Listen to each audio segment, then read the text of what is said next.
Zach, great to have you on the pod here. Excited to see you. It's been now what we were talking about, 6 years. It's been a very long time, Tom. Yeah, we were roommates at Procter and Gamble, which is as interns, which is where we first met way back in the day. Way back. Way back in our early 20s or something like that. So it's been You're a it's good been a roommate, while, though. Tom. Yeah, you were a good roommate. roommate too. Yeah, we had a good little quad there.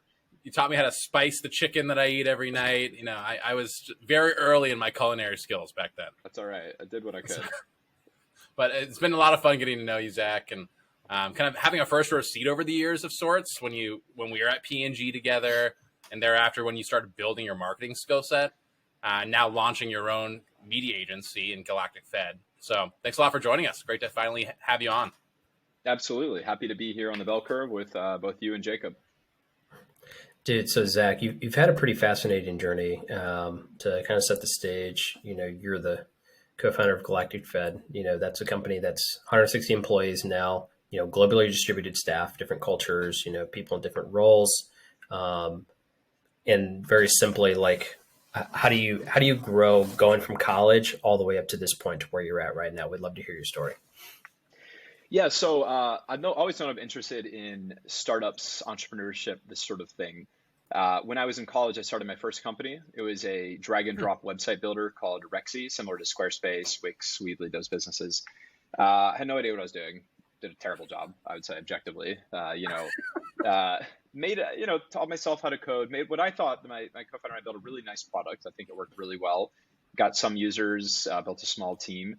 But I think I really learned in that time that you can't do everything by yourself, and you need to build a good team and people who know what they're doing better than you, and you need to learn from other people too. So I went and worked at Procter and Gamble for a while. That's where I met Tom, even though he didn't come back after the internship.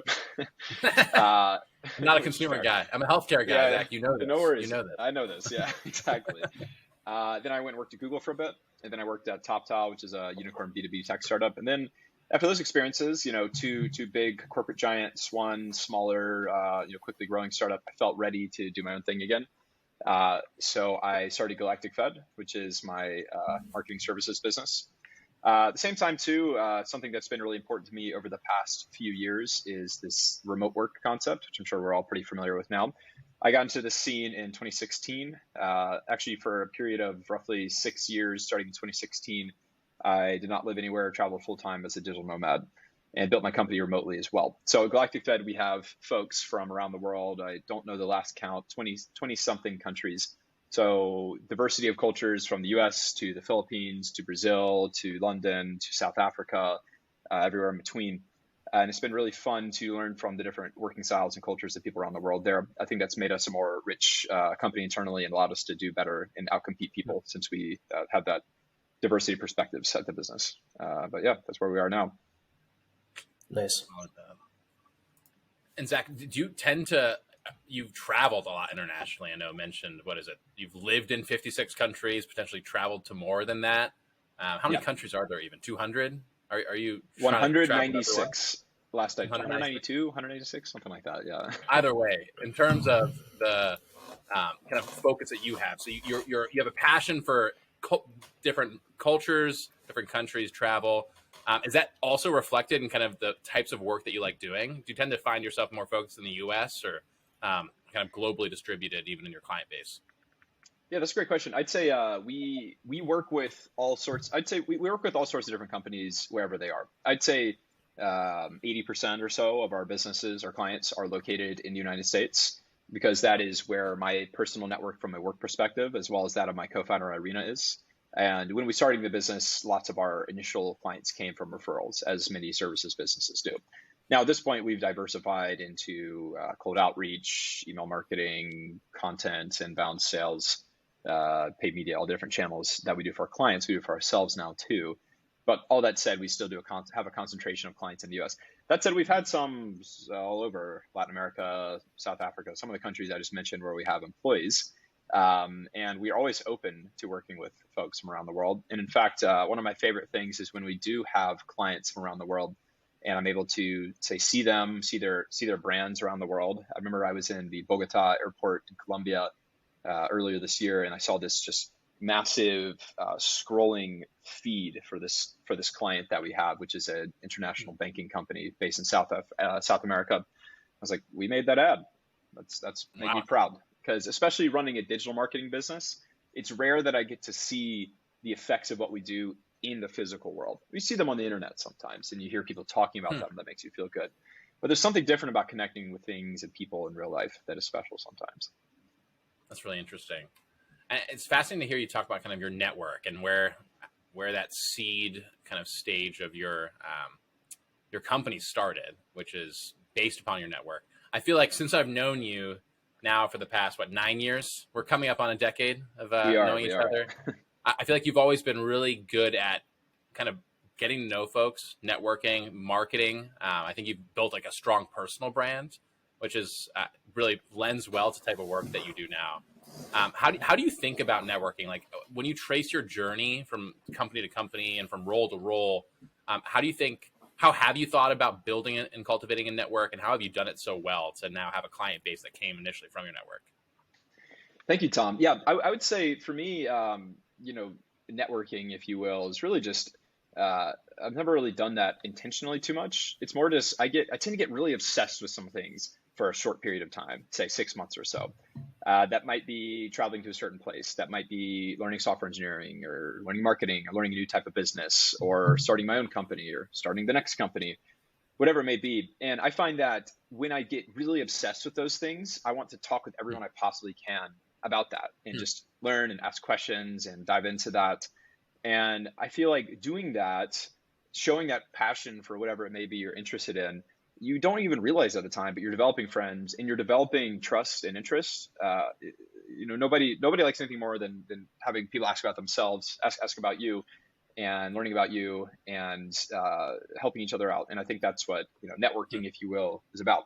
Just being really passionately interested about things and following through on it. And yeah, I've had that at different life stages, from working at a large company with you in Cincinnati to working at Google to traveling and working for Toptal, which was a remote company, and then starting my own. During each of those phases, I was just relentlessly obsessed with something or some things at the time. So it's like kind of important in your mind to have like something that's infectious, like something that you're so into that doesn't matter what it is. People really just like to see that. Like people are gravitated to like that passion, energy, someone who has charisma. And even if it's not something that they're into, the fact that you're into it kind of sets you up to create this like special like potential bond or like end to then continue the conversation with that person and potentially grow a relationship. Is that what you're saying? Yeah, I think that's a great way to summarize it, Jacob. Because then you can pick up this conversation even years later and you remember where you left off with those people. I think another thing that I've been pretty good at is I'm really intentional about, I like write all the time. I journal every day, and I journal about the interactions I have with other people. I'll probably journal about this entire conversation we had right afterwards. And I find that helps me to look back and, people really, I don't know if impressed is the right word, but pleasantly surprised when you remember details about what they shared and about their lives. And I think that's a good way to pick up the conversations far in advance too, and make them not transactional. Make it more of a conversation is important. Were you journaling back when we met, Zach, in 2013? I wasn't journaling. Now I use an app called Day One, which is mainly phone. I can do it on my desktop too if I wanted to download it there. So I didn't have that, but if I look back to my physical journals, I'm sure I'm talking about you at some point and our other roommates. Hopefully good things, Hopefully good things for sure. Yeah. But that's fascinating. Do you find that a lot of other founders do that? Like a time for personal reflection obviously is very important. And I hear this all the time at Kellogg. They taught about it a lot. I'm curious if they discuss it at Stanford GSB. But do you find that's unique? Did you pick that habit up from someone as like a kind of life skill, knowing that you wanted to be on this entrepreneurial journey? I think as I've done it, I've leaned more into it that way. I think it's more like I've always just really liked writing in general. Like one of my long-term goals is just to write books, like science fiction. I really like. So I've always written a lot, and I think the easiest thing to write about is what's happening in your life as it happens, and to record it. So I've been journaling since I was a little kid, and that's always been really important to me. That said, yeah, I mean, I'm at the Stanford GSB, in business school right now, and they do talk a lot about setting aside time to think. There's like, and I've always felt that there's infinite things that will distract you, and I think the two most destructive words in the world are "not now." It's always easy to do something not now. It's easy to start a company, not now. This is something that I don't know. I've heard professors at Stanford recently even talk about this concept. Letting fear decide what you want to do, and saying it's always easier to start a company later down the road when you have more experience, when you have more money, when you know more people, when you're more respected. And the same thing can be happening for setting aside time to think and setting aside time to journal. It can be easier to do it when when you have more time. Also, I want to pause real quick. The internet is being a little weird for me. Internet, strangely, is bad here for the place where they invented it. So just so you guys know, if I drop out for a second, I'll just hop back right in, and you can just interrupt me and be like, "Hey, we didn't hear that last part. Repeat it." Cool. Yeah, it's all good. So, so you get started. I do want to come back to the Stanford GSB thing in terms of how you made that decision, right? And I know you're still very much involved in your business, since it is a remote company, you can do both. So when you start Galactic Fed in 2016 or in 2017, or what year are you starting Galactic Fed, and what are you doing at that time, and kind of how you getting started? Yeah, so early 2018 was when it was. Okay. And basically I had just finished this program called Remote Year that I was doing, which was, I would say, my digital nomad Disneyland experience at the beginning. That really kicked things off. I spent a year traveling with 50 people who all had different remote jobs, and we lived in one country per month for a year. That was a good soul searching. Do I like this lifestyle? The answer was yes. And I wanted to keep doing that. And I was like, okay, I have sort of the ultimate physical freedom in the world right now, already working at that prior company, which is I can live anywhere in the world I want. I can pick up and move. I pay rent nowhere. And at the time I wasn't dating anybody, and I could just do whatever I wanted. And I was like, the real next thing that would allow me to have true freedom and control over my life, and something I've always wanted to do again, is to start my own company. So I was already thinking about doing that. I left the company I was at then, and then just so happens Irina, who's my co-founder now, was also at that company with me before. I was running the paid media marketing program there, which is all the ads you see around the internet, Facebook ads, Google ads, etc. She was running search engine optimization, which is helping you rank high on organic Google search results.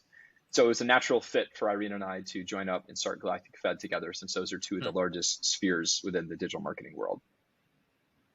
When did you have that conversation, Zach?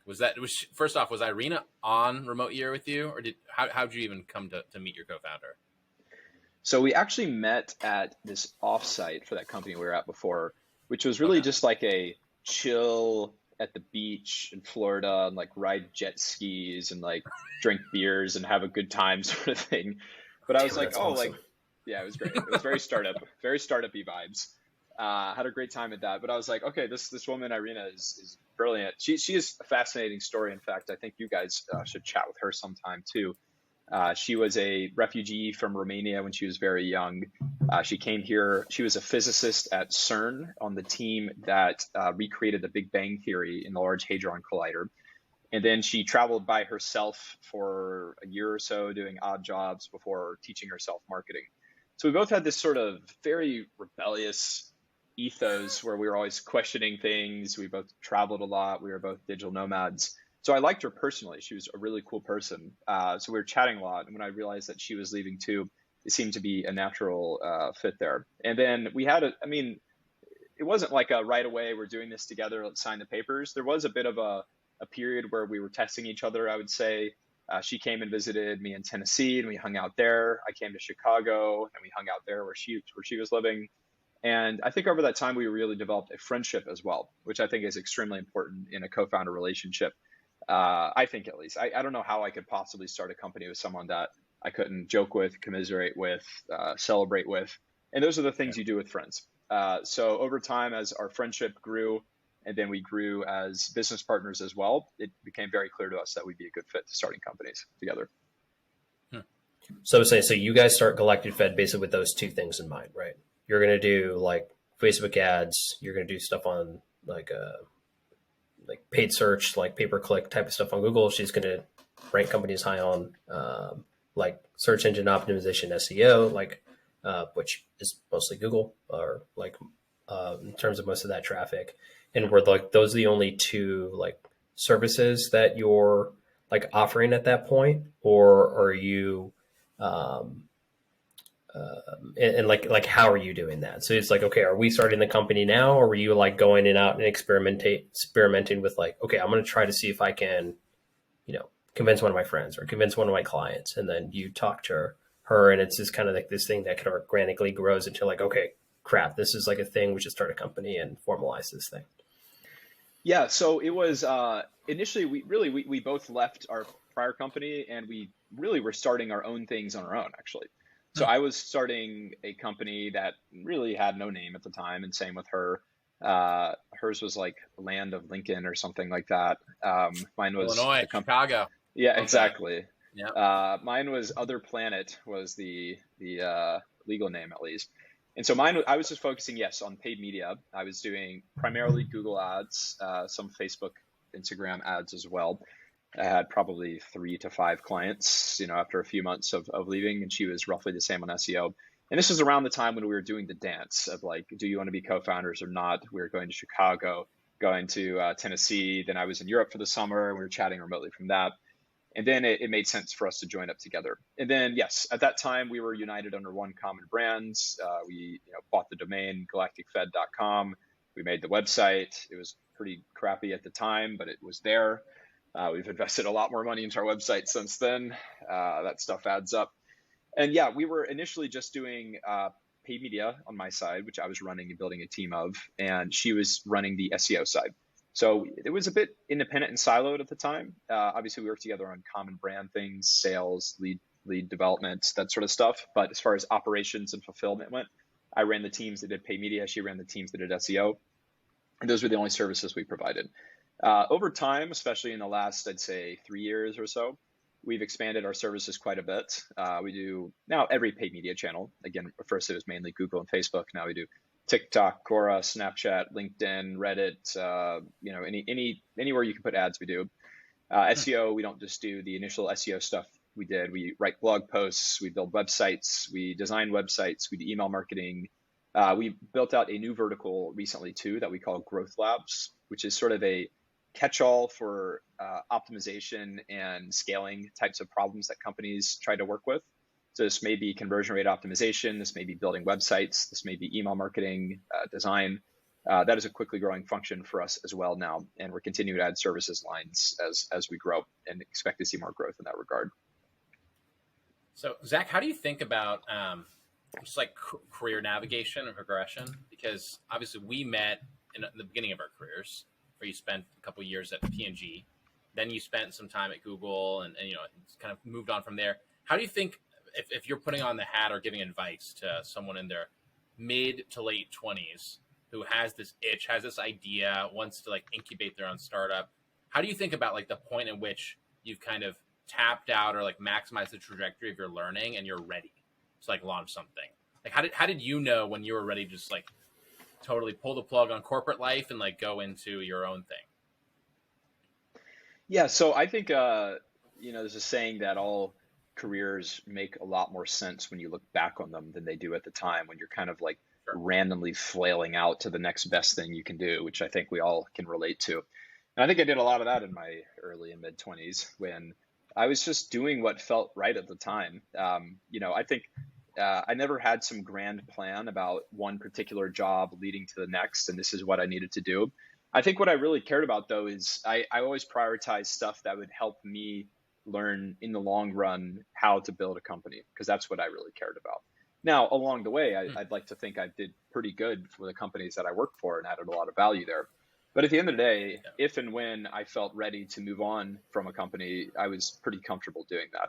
I'd say on average, I was at jobs less long than most people. I think like 2 years or less for all of them, which I wouldn't necessarily recommend if you want to build a normal traditional career where they really value longevity. Yeah. It's a bit hypocritical too, since I really value longevity when I'm hiring people now myself. But I think as an entrepreneur, it's really helpful to have experiences at different places. Because I think for me, at least around that 2-year mark, at least in a given role, was when I stopped learning as much and that slope started decreasing and I was starting to itch for something new. But yeah, with planning your life, I think getting really good at a few, like one thing or two things, maybe two things that are kind of different can help out a lot. At first for me, it was like teaching software engineering to myself and really learning that. And then it was kind of combining that technical sort of software background with marketing, with this growth marketing type of thing. Keep in mind, most of my competitors out there are very old school legacy brand focused. What they care about is making big splashy ad campaigns that, on billboards or even online that advertise a brand's power and who they are. But what we really focus on at Galactic Fed, we hire mathematicians, we hire PhDs, we hire people with deep technical expertise, and they are the ones oftentimes building these marketing plans from a growth perspective, which for us is very much, incremental, mathematically focused, and not necessarily eyeball focused, which can be a bit different. You want to help companies get more leads and get more customers, at whatever cost it takes, provided it's legal and ethical and, takes care of everybody involved and helps grow their brand along the way too. We're very creative in how we look at things. One approach that works for one brand might not work for the other. So yeah, long-winded answer to say, when you're doing your career, I think it's helpful to, I think Bill Gates said some quote that's like, we constantly overestimate what we can do in 1 year, and we significantly underestimate what we can do in 10 years. And I think 10 years is even too long of a horizon. I think you could say 5 years. If you just sort of set yourself towards building a company or whatever it may be, and then go from there, you'd be surprised what you can accomplish. It's interesting. And like so you guys are kind of siloed in the beginning, right? Like you doing you're both subject matter experts in the things that you know how to do in growth marketing.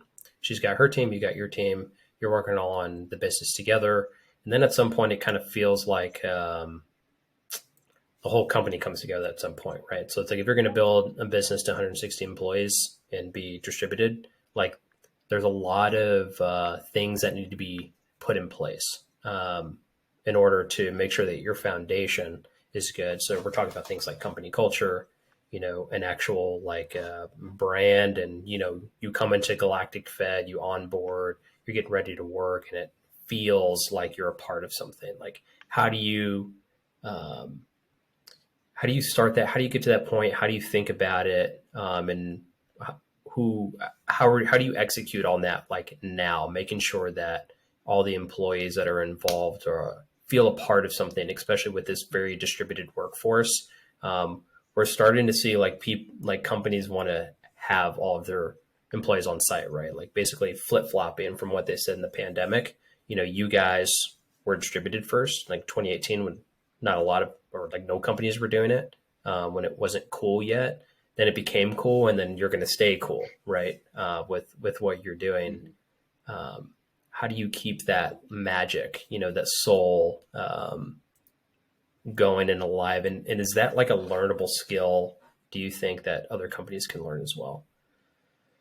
Yeah, so I think I'll first answer kind of the first thing you were hinting at there, Jacob, which is how do you grow a company, to roughly 160 people or more fully remotely, and how do you approach that as you grow? And then the second part is the cultural piece, right? Of how do you keep that magic alive, keep people happy, keep people connected despite being thousands of miles away.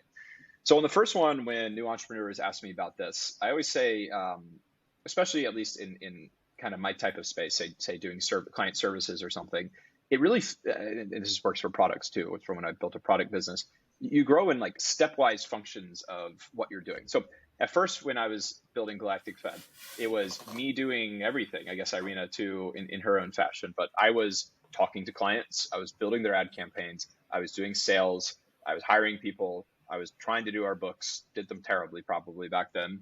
Did a lot of things terribly back then, I would say.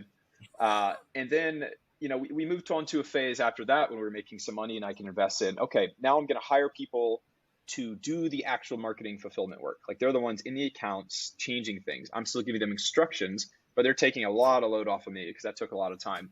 And now I'm just talking to clients and doing all the other stuff.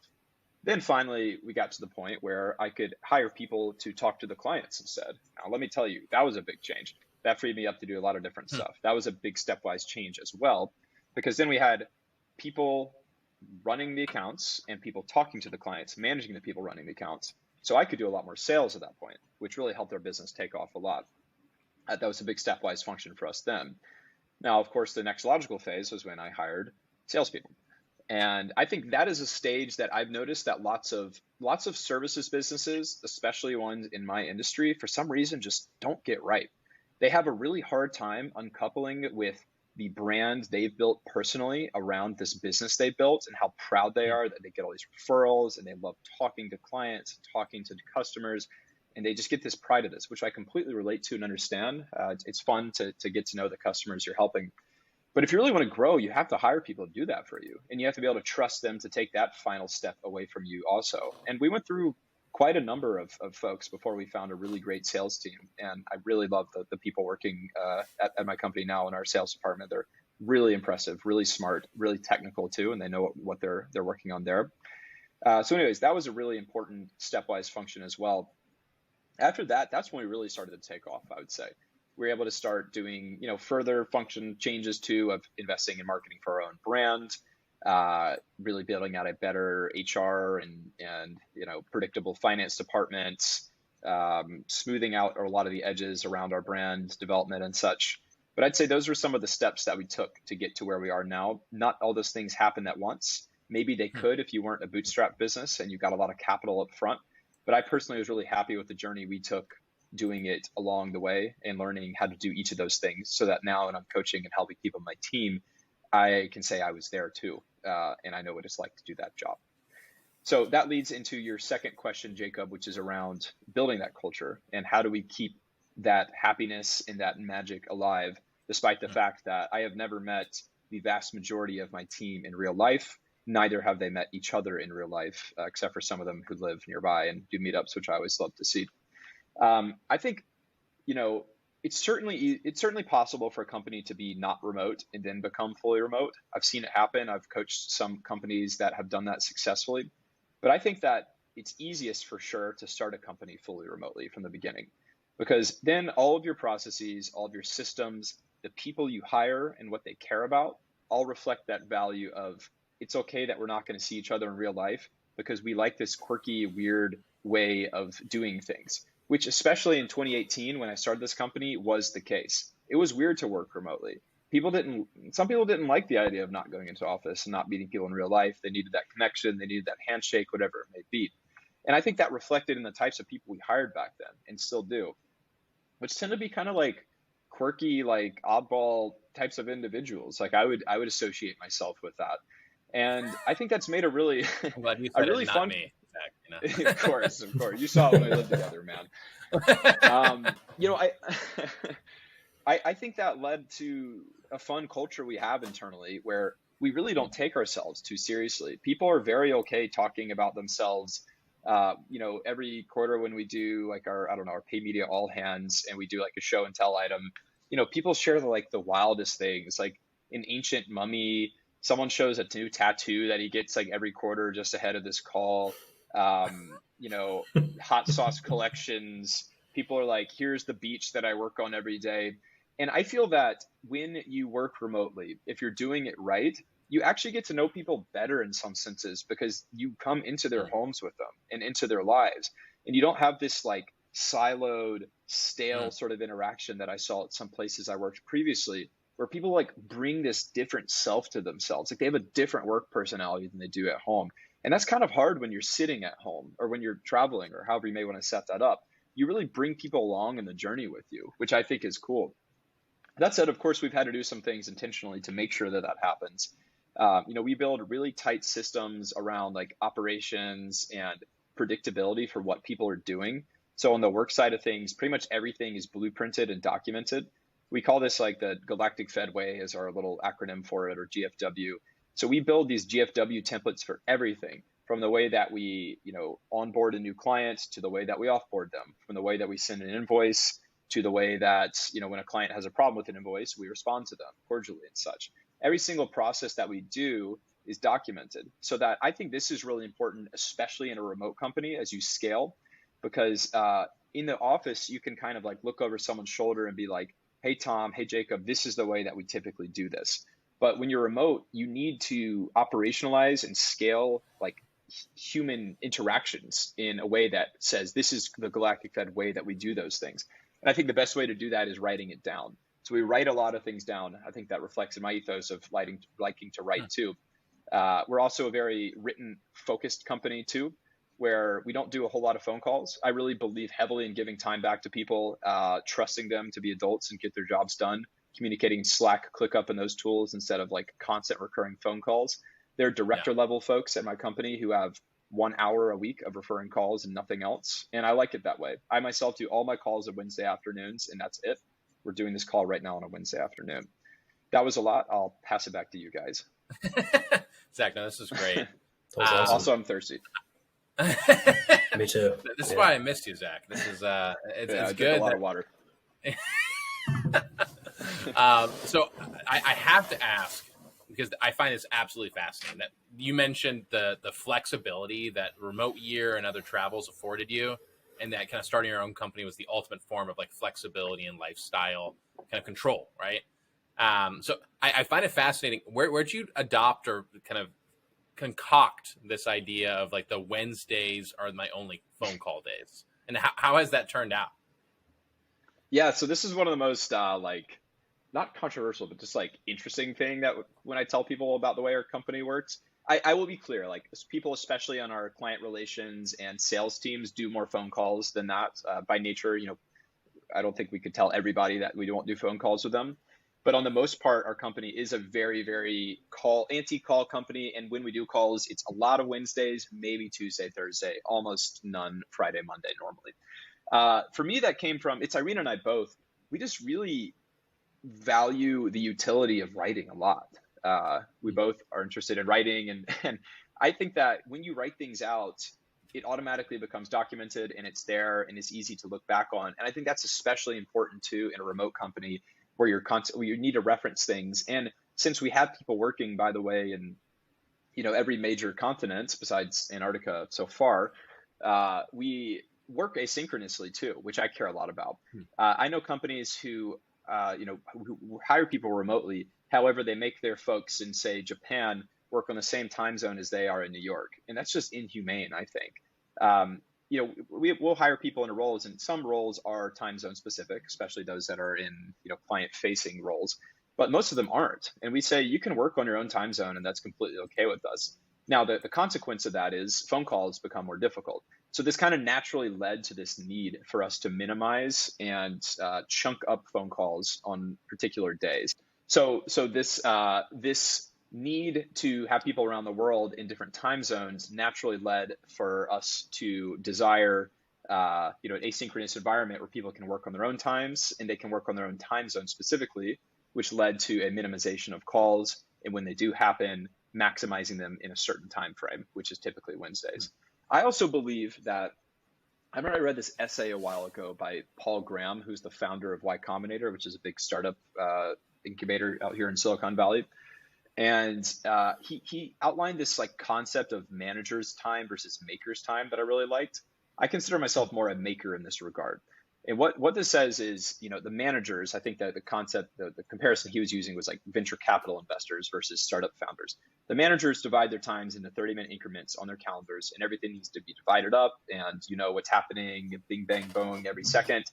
And that's useful. I mean, I do that a lot of times too on certain days. But the maker's time, and he was using that comparing to, say, software engineers, people, creatives, people building things, really need long, uninterrupted blocks of time on their calendar to get stuff done, because that allows you to think, it allows you the space to be creative.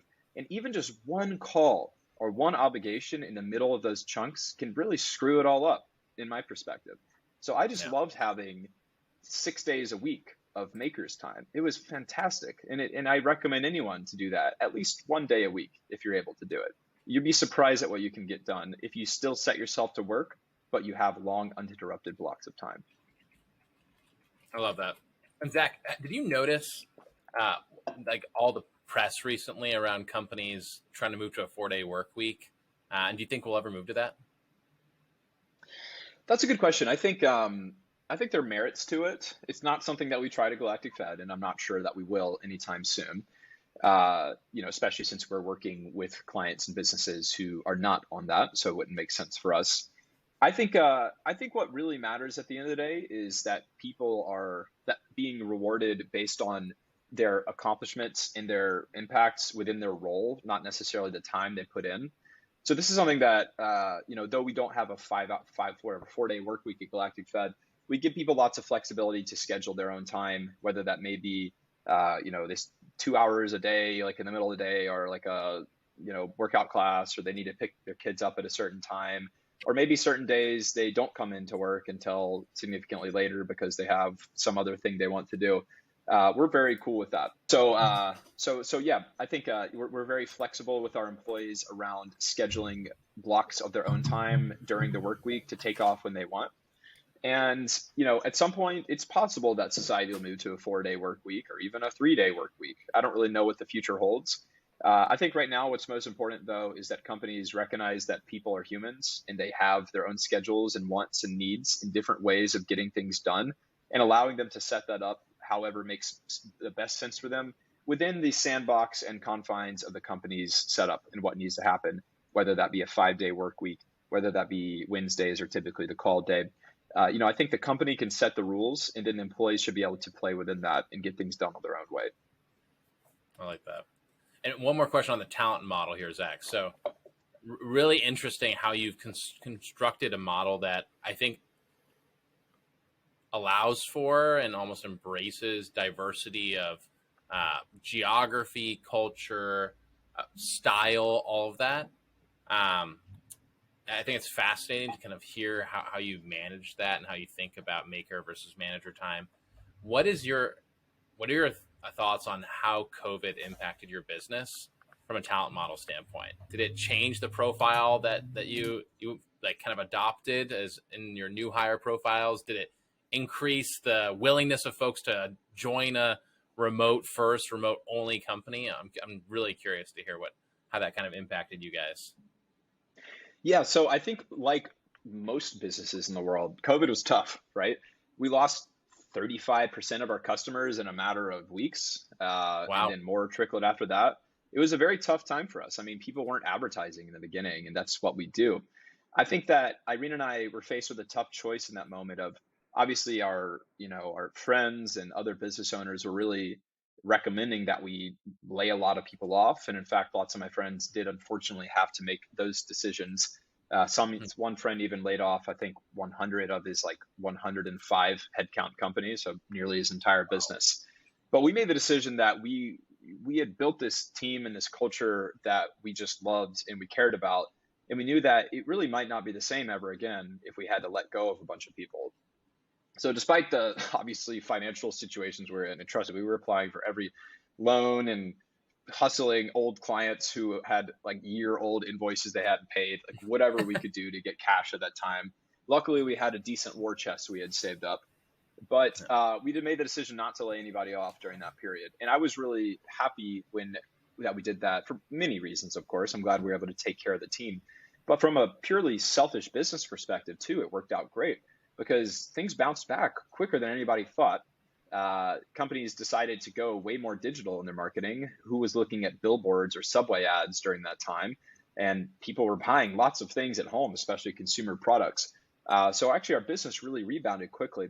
And what I found is that a decent number of my competitors had laid off some really smart people.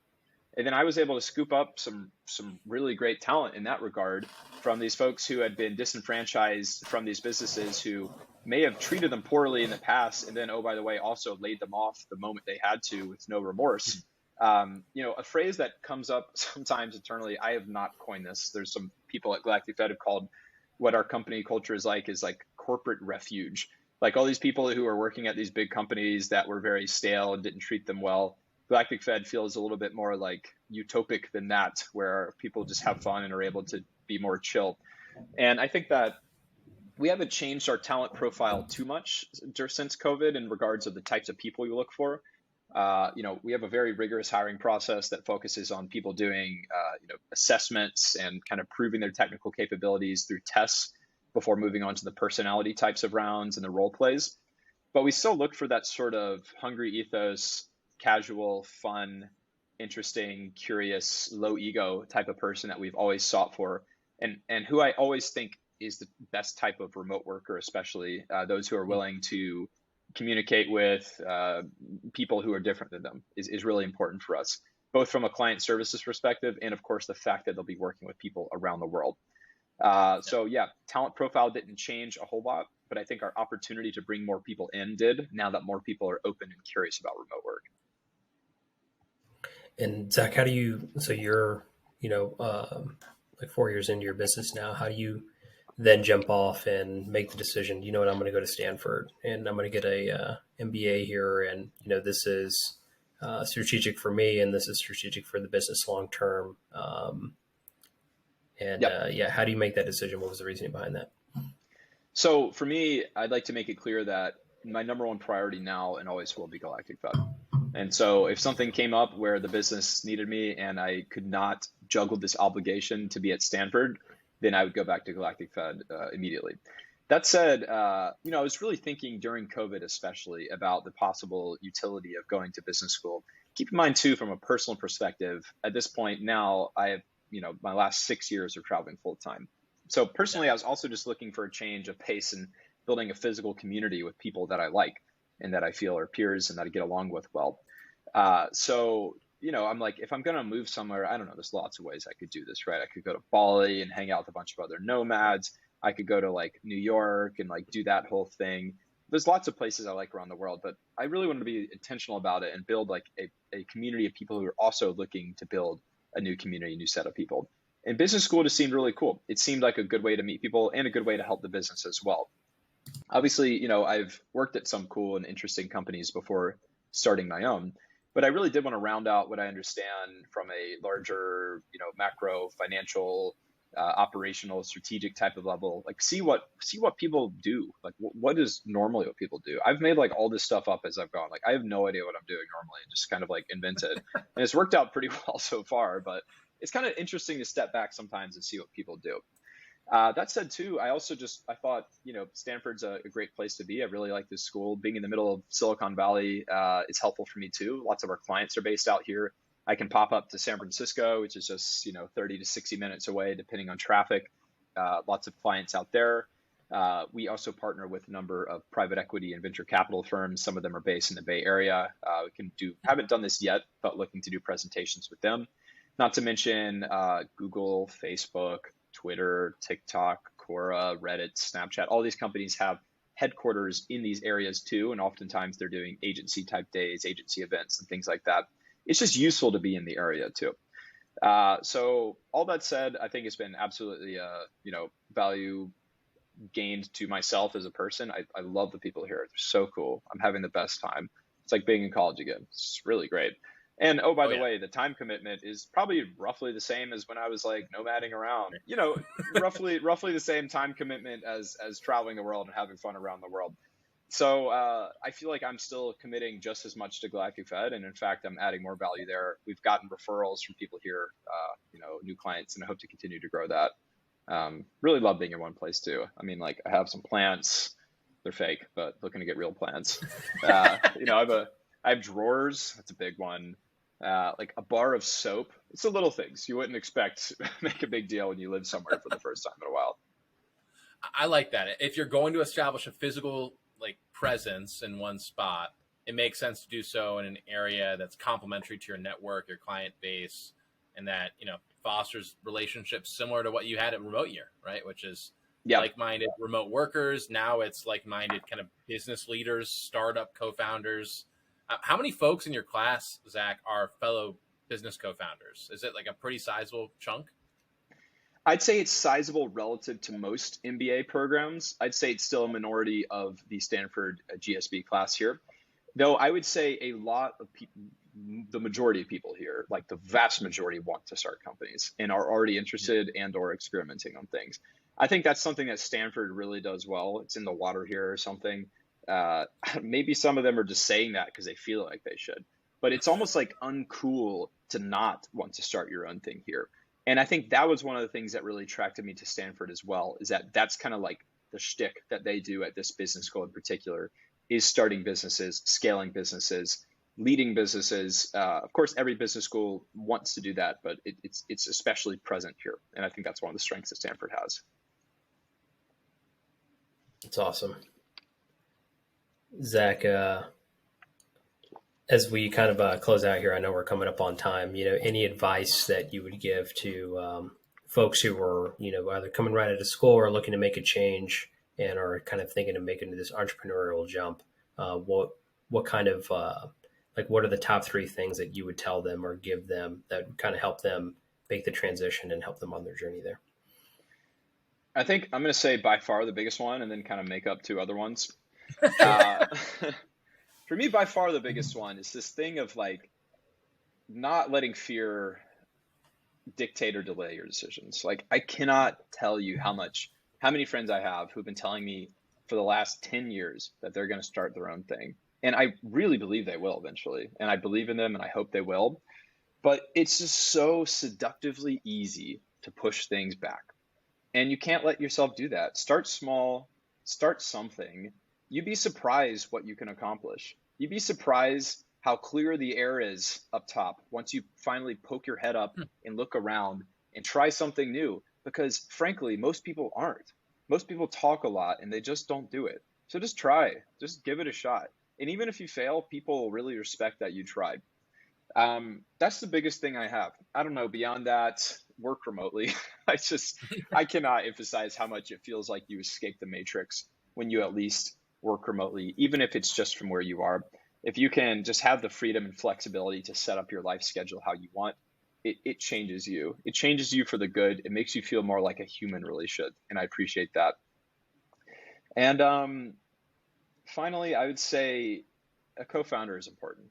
I really value my relationship with Irina. She's incredible. She's my best friend. We have the best time together whenever I get to meet up with her in real life, which happens once or twice a year.